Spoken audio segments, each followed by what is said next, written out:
በኢትዮጵያ አፋር ግንባር ግዙፍ የጦር ሰፈር እየተደራጀ መሆኑ ተመልክቷል። በጠቅላይ ሚኒስትር ዶክተር አብይ አህመድ የምስራቅ አፍሪካ ጉዳዮች አማካሪ ሚኒስትር አቶ ጌታቸው ረዳን ጨምሮ በኢትዮጵያ ባለስልጣናት ተጎብኝቷል የተባለው በአሰብ ጫፍ ጦሩን ያሰማራው የአፋር ነጻ አውጪ ግንባር ከቀናት በፊት በአፋር ክልል ውይይት ማድረጋቸውን ከዚህ ቀደም መዘገቢያ አይዘነጋም። በዚህ ውይይትም ኢትዮጵያም በኤርትራ ድንበር አቅራቢያ ስትራቴጂክ የተባለ የጦር ሰፈር ለመገንባት ያላትን ዝግጅት በሚመለከት በሰጠው መግለጫ በተለይም ደግሞ በ1980ዎቹ የተመሰረተው የቀይ ባህር አፋር ዴሞክራሲያዊ ድርጅት የተባለው የሽምቅ ተዋጊ ቡድን በኤርትራ ተይዘው የተወሰዱ የአፋር ማህበረሰቦችን ወደ ኢትዮጵያ ለመጠቅለል ብሎ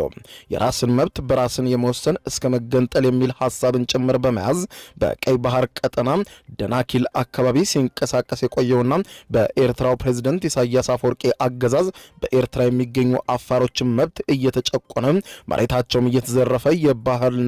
የባህርና የባህል ወረራና መገለል እየተፈጸመባቸው ነው በሚል ቁጣ በማነሳት በአፋር ክልል ወታደራዊ እንቅስቃሴ በከፍተኛ ሁኔታ እያደረገ እንደሚገኝ የታጠቀ ቡድን ቢሆንም ሰፋ ባለመልኩ የኤርትራ ዲሞክራሲያዊ ትብብር አንዱ አካል በመሆን ከ10 ዓመታት በፊት በኤርትራ ወታደራዊ ቤዝ የፈጸመውን ጥቃትና በርካታ የሻዕቢያ ወታደሮችን ያስወገደበትን ጥቃት ጨምሮ ከኤርትራ ኃይሎች ጋር የመፋለም ታሪክ ያለው ታጣቂ ቡድን መሆኑን ተጠቁሟል።